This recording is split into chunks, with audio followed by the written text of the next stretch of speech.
거센 비바람 땅을 적셔도 더욱 단단한 가시가 되어 널 돌봐줄게. 웃을 수 있게 아름다운 베르사유의 장미.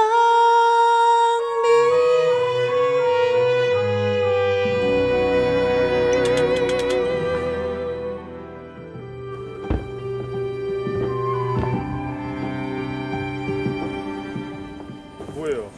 요즘 올림픽 때문에 숙박비가 올라서 우리가 프랑스 촬영을 못 가잖아요.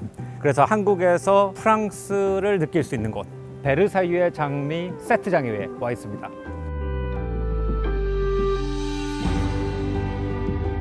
베르사유의 장미 뮤지컬은 제가 꼭 보고 싶었던 이유가 몇 가지가 있는데, 프랑스 역사를 프랑스 사람이 쓴 게 아니라 일본의 만화가가 그린 것을 원작으로 하고 있죠. 그래서 일단 두 문화의 교차점에서 만들어진 원작을 한국에서 뮤지컬로 풀었는데, 이 우리에게 익숙한 레이디 오스칼 역할을 한 분이 또 옥주연 배우님.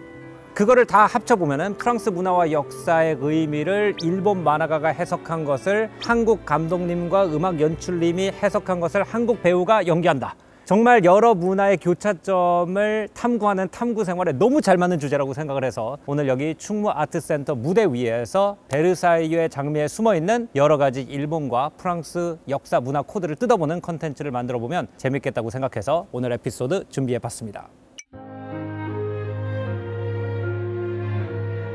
일단 줄거리를 잠깐 요약을 해보면요, 우리가 레이디 오스칼이라고 알고 있는 이 캐릭터의 본명은 오스카 프랑스와 드 제제. 정말 이름만 딱 들어도 18세기 귀족 집안의 자제의 이름을 가지고 있습니다.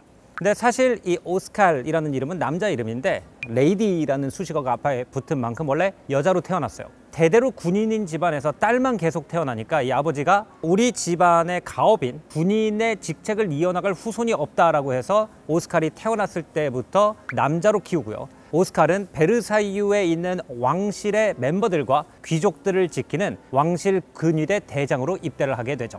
그래서 이 뮤지컬의 대사 중에서 너가 있기 때문에 베르사유 안에 장미가 안전한 것이야 라는 대사가 있는데, 베르사유 안에 있는 귀족들의 화려한 삶이 바깥 세상에 위험을 받지 않도록 지켜주는 역할을 훌륭하게 수행하고 있던 중에, 우리나라로 치면 약간 홍길동이나 영국으로 치면 로빈 후드 같은 흑기사라는 캐릭터가 등장을 하는데, 귀족들의 마차를 털거나 집을 털어서 돈을 민중한테 나눠주는 정의의 사도 같은 사람이에요. 하지만 근위대장인 오스칼의 입장에서 볼 때는 완전 범죄자죠.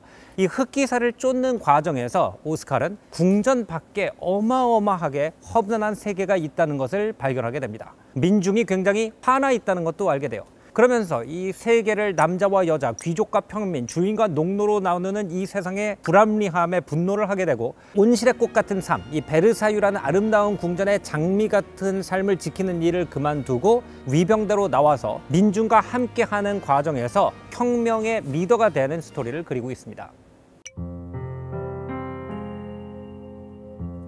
저는 이 레이디 오스칼이라는 캐릭터를 두 가지 측면에서 분석해보면 재미있을 것이라고 생각을 했습니다. 하나는 이제 레이디 오스칼이 남장 여성이라는 거죠. 원래 여성으로 태어났지만 군대라는 원래 남자들만 들어갈 수 있었던 조직에 들어가서 대장으로 활동함으로써 벽을 깨고 혁명, 정치 또는 프랑스 사람들이 흔히 앙가지몽이라고 부르는 개인과 사회의 접점 속에서 활약을 할 수 있었던 점이 특히 1970년대 한참 사회운동이 활발하던 일본과 한국 사람들에게 큰 감명을 줬던 것 같고요. 두 번째는 레이디 오스칼이 두 세계의 접점에 있다는 것 같아요. 레이디 오스칼은 귀족의 신분으로 태어났기 때문에 원래 자기가 태어날 때 충성을 해야 되는 대상은 왕실과 귀족이에요. 하지만 자기가 속해 있는 신분이 부조리의 원인이라는 걸 알았을 때 자기 가문과 왕실에 충성을 해야 되는지, 그 의무를 등지고 또 다른 의무를 선택해야 되는지, 이 두 가지 코드가 아마 레이디 오스칼을 50년 넘게 사랑받는 흥미로운 캐릭터로 만들지 않았나 생각이 됩니다. 일단 첫 번째 코드부터 풀어볼게요. 남장 여성의 역사는 프랑스와 일본 역사 양쪽에서 굉장히 유구한 전통과 스토리가 있습니다. 예를 들어서 베네치아의 상인에서 포르티아라는 캐릭터가 남자 변호사의 옷을 입고 법정에 서야만 자기가 가지고 있는 지능과 재치가 사회 안에서 효력을 볼 수 있는 그런 장면, 이 셰익스피어의 희곡에도 벌써 그런 장면이 묘사되어 있죠. 프랑스 역사 속에서는 장 바레라고 하는 생물학자가 있는데 유럽의 여러 나라들이 정말 우리가 모르는 땅이 많다는 걸 알게 됩니다. 그래서 이 땅에 어떤 생물이 살고 있고 어떤 광물이 있는지 탐방하는 함대들을 내보내요. 대표적으로 이제 영국에는 우리가 폴리네시아 문화에 관련된 컨텐츠에서 얘기했던 쿡 선장의 여행이 있었고요. 프랑스에서도 비슷한 과학 탐사 목적을 지닌 부강빌이라는 선장이 지휘하는 함대가 출발을 했어요. 이 배들은 기본적으로 연구 탐사를 목적으로 한 함선들이기 때문에 여러 과학자들을 태워야 되죠. 그래서 생물학자로 필리베아 코메송이라는 사람이 타게 돼 있었습니다. 근데 필리베아 코메송이 나이가 많고 건강이 안 좋아서 내가 컨디션이 안 좋을 때 나를 케어할 나의 가정부를 같이 데려가야 된다라고 해서 자기의 가정부였던 잔 본푸아라는 사람을 데려가려고 하는데 그 당시에는 배를 타는 직업은 여자들은 할 수 없는 직업이었어요. 그래서 잔 본푸아의 이름을 장 바레라고 하는 남자 이름으로 바꾸고 남장을 시켜서 같이 여행을 했고요. 여성 처음으로 배를 타고 지구 한 바퀴를 돌면서 각종 생물을 연구한 생물학자이자 탐험가 그리고 여행자로 역사 속에 이름을 남겼습니다. 레이디 오스칼이라는 캐릭터는 이 장 바레라든지 폴티아 같은 유럽의 문학이나 역사에서도 그 전례를 찾아볼 수가 있지만 일본 분이 원작자이기 때문에 그 결이 살짝 다르다고 저는 느꼈어요. 프랑스의 18세기에는 오넷움이라는 개념이 있습니다. 영국의 젠틀맨이랑 비슷한 개념이라고 보면 되는데 춤, 무예, 문학, 예술 여러 가지 방면에 능해서 매력을 발산하고 다니는 사람, 팔방미인, 육각형 인간 뭐 이런 식으로 설명할 수 있는 사람을 오넷움이라고 불렀어요. 근데 오넷움의 옴이 남자라는 뜻입니다. 다시 말하면은 이것은 완벽한 남성의 이데아라는 거였죠. 근데 뮤지컬을 쭉 지켜보다 보면은 이 레이디 오스칼은 궁정에 있는 어떤 남자보다 더 오넷옴이에요.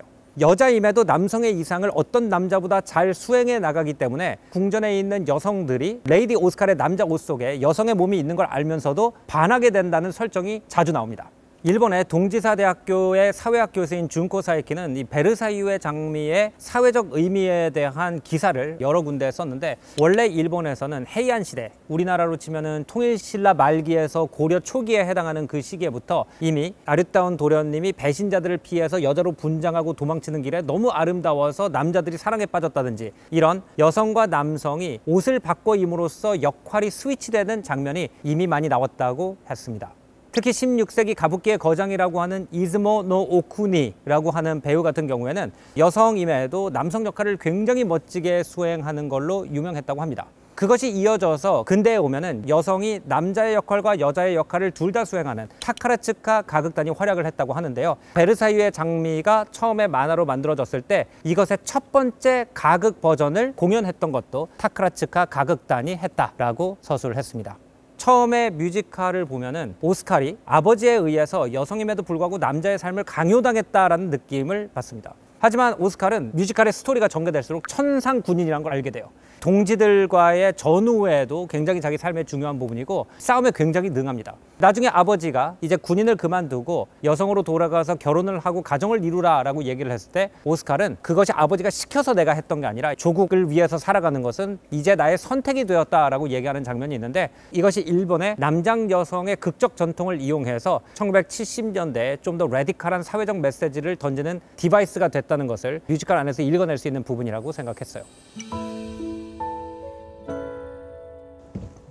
안녕하세요.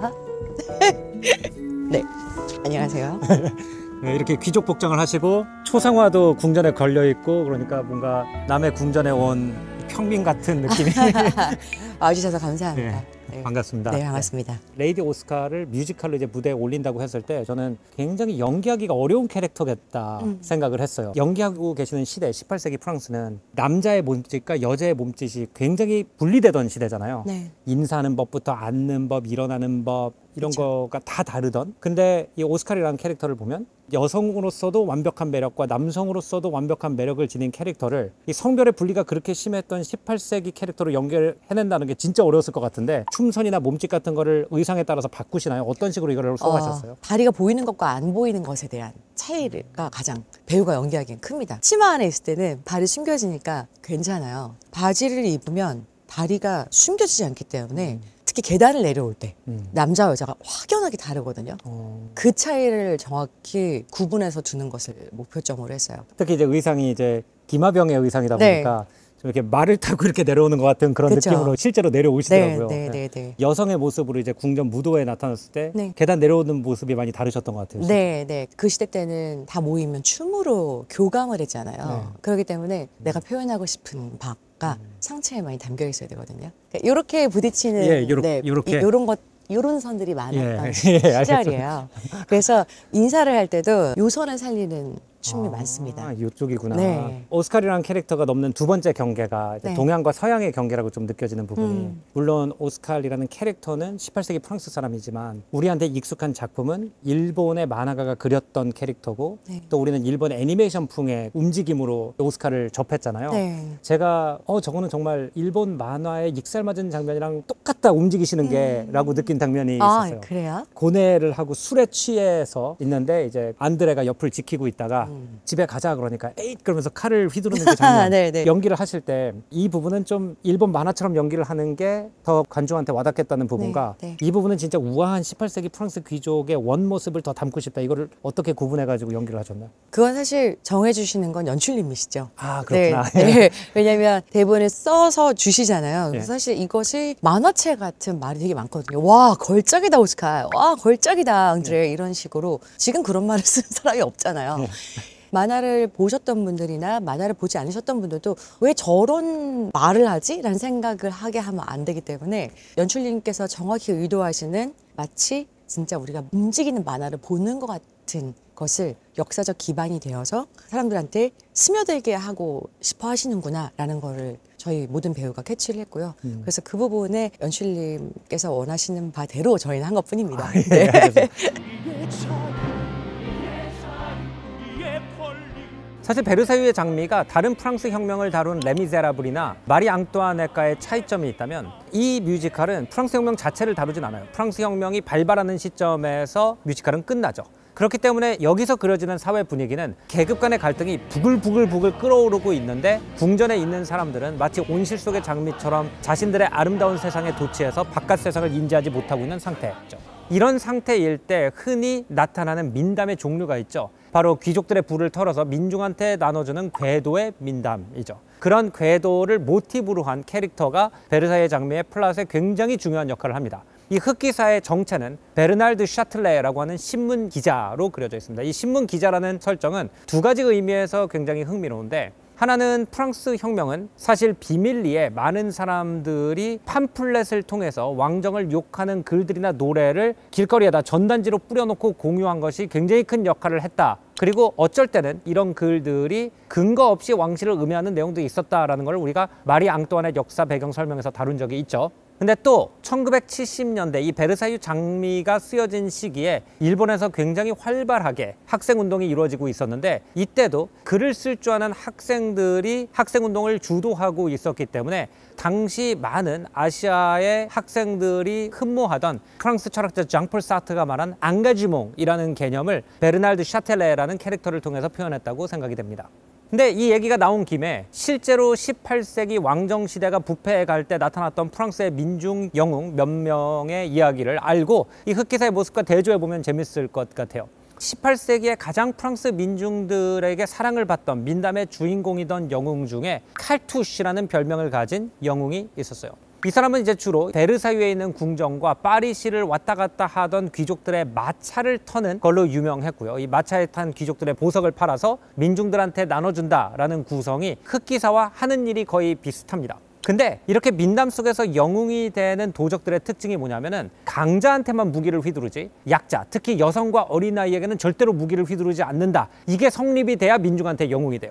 유명한 얘기 중에 하나가 이제 칼투시가 어떤 귀족집을 털려고 굴뚝을 타고 어떤 집에 들어갔는데 엘렌 드 코트네라고 하는 귀족 여성이 사는 집이었대요.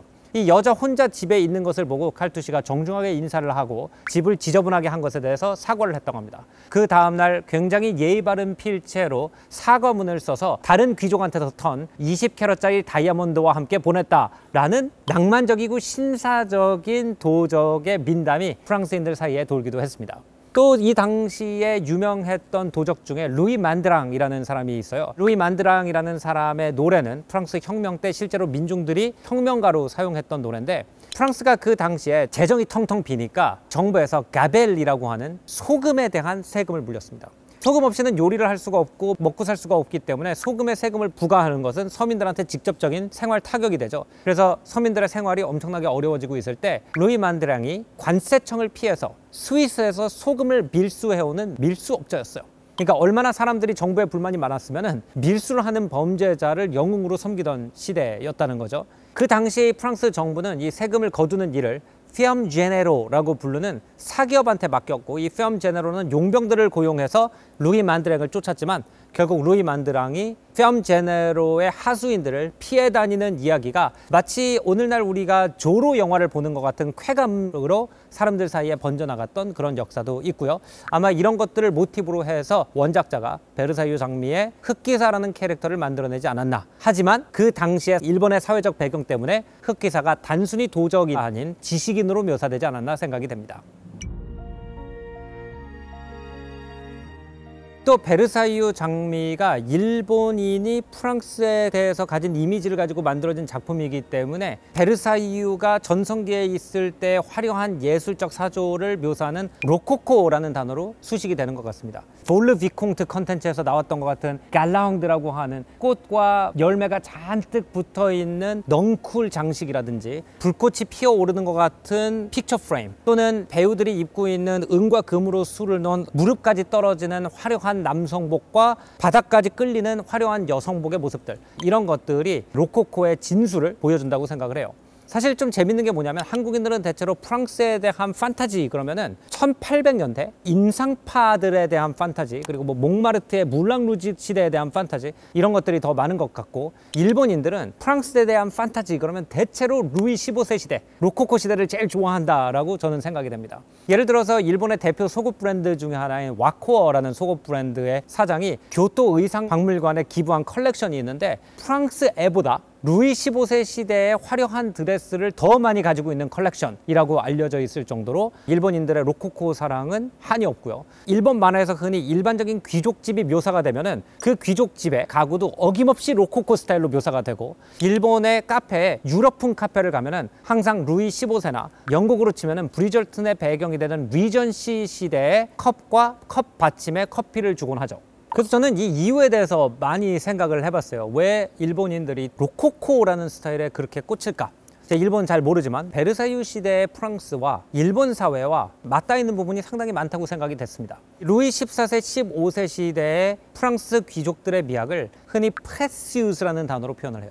너무 섬세하고 너무 정교한 걸 말하고 굉장히 연약해 보여서 톡 만지면 부서질 것 같은 미학을 얘기를 합니다. 그리고 우리가 일본의 궁전 미학에 대해서 가진 선입견을 보면 굉장히 집착에 가까운 섬세함과 정교함, 복잡함, 이런 거를 추구한다고 알고 있는데, 아마 일본의 그런 궁전 미학과 프랑스의 궁전 미학이 닮아 있는 점이 많아서 좋아하는 게 아닌가라고도 생각이 되고요. 우리가 흔히 이제 일본의 특히 상류 사회나 부르주아 사회에 대해서 말할 때 겉모습과 속마음이 달라야만 생존할 수 있고 그래야만 예의 바르다고 생각하는 사회라고 얘기를 하죠. 프랑스 궁중 사회가 딱 그랬죠. 내가 속에 뭐가 있더라도 겉으로는 완벽함을 연출해야 되는 모습이 이 베르사유의 장미에 나오는 귀족 캐릭터의 모습으로 많이 나옵니다.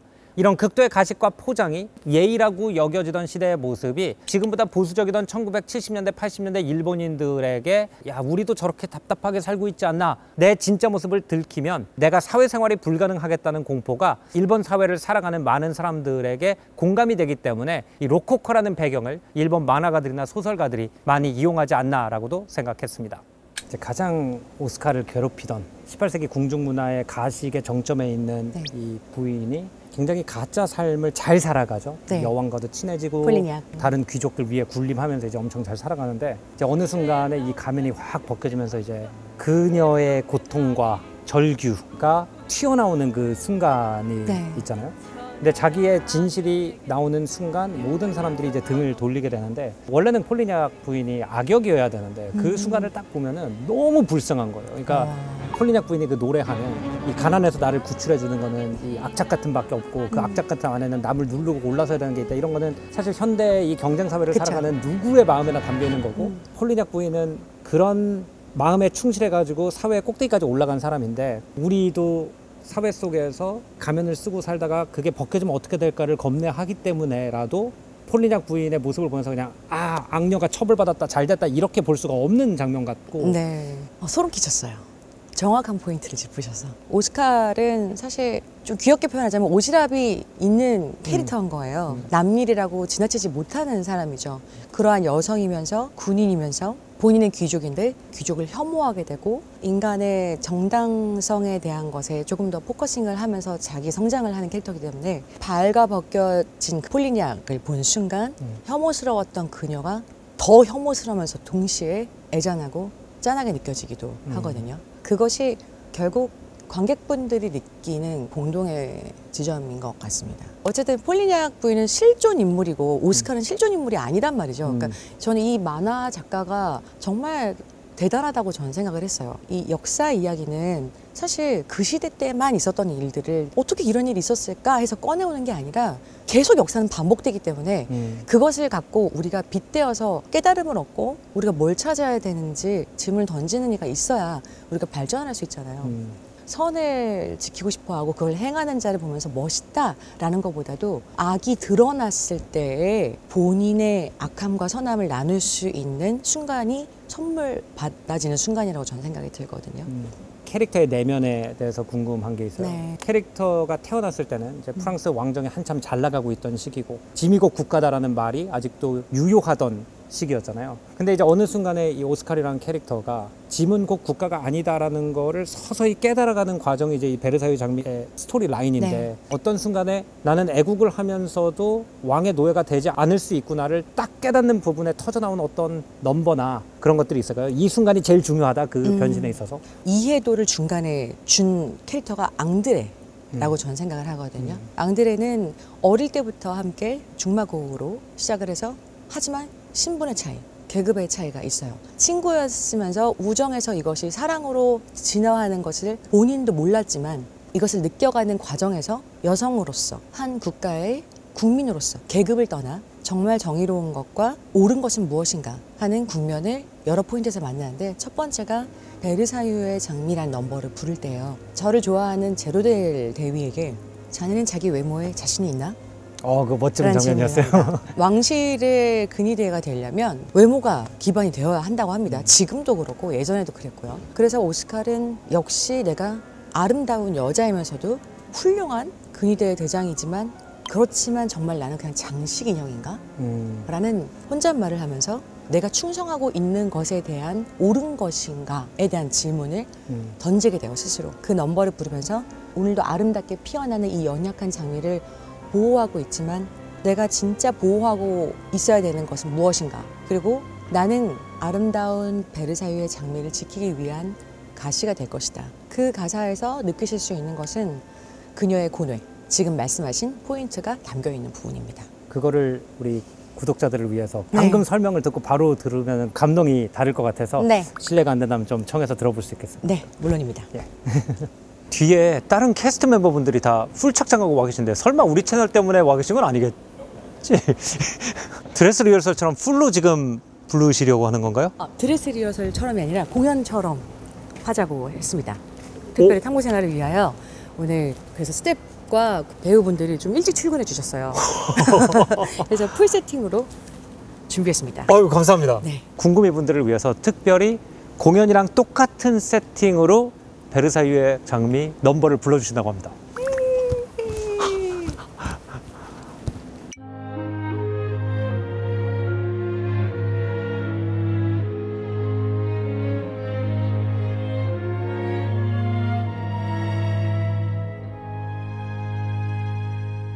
아름다운 베르사유 새벽 이슬 머금고 수줍게 피어난 장미여 봄 햇살에 붉어진 소녀처럼 미소 짓고 있네. 하지만 모두 향기에 취해 그 속에 감춰진 다시는 못 봐. 꺾으려 하면 상처를 주지. 오늘도 꽃필 수 있게.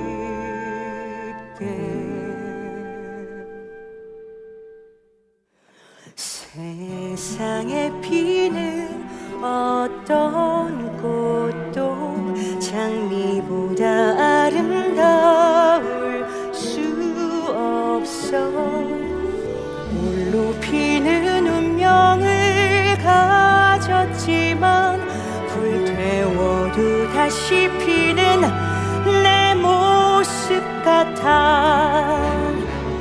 인생이 온통 가시라면 그곳에서 가시를 찾아. 죽은 장미 위에 차라리 가시로 무덤을 덮으리. 장미여 허락해준다면 나는 가시가 되어 푸른 달빛 안에 맺힌 붉은 꽃의 눈물 감싸 안아 지켜주리라.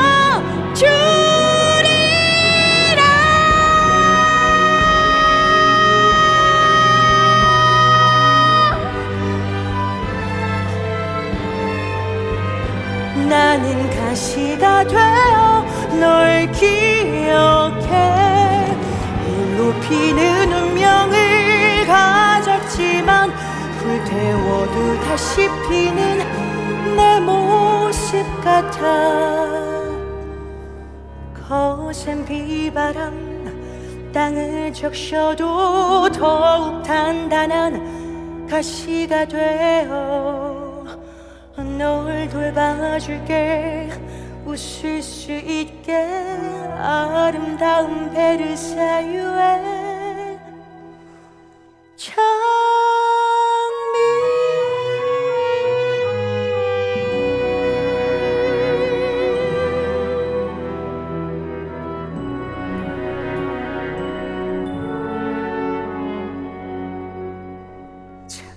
장미여 허락해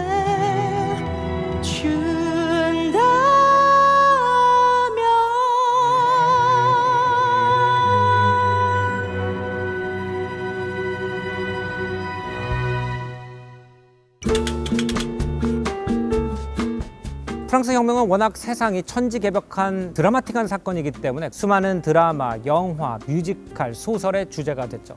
하지만 베르사유의 장미는 굉장히 두 가지 의미에서 유니크하다고 생각합니다. 일단 시대적 거리가 있어요. 1700년대 말에 일어났던 일을 1970년대에 만화가가 해석을 해서 원작을 만들었다는 거예요. 그렇기 때문에 그 시대를 그대로 묘사하는 점도 있지만 지금 우리가 살아가는 시대에 이 스토리가 아직도 의미가 있는지를 고민해서 만들어낸 스토리일 거고요. 두 번째는 프랑스에서 일어난 일을 일본 작가가 구성을 했다는 거죠. 그렇기 때문에 프랑스 역사 속에서 일어난 일 중에 우리 동아시아 사람들에게도 감명을 줄 만한 스토리가 무엇이 있을까를 고민해서 썼을 거라고 생각이 됩니다.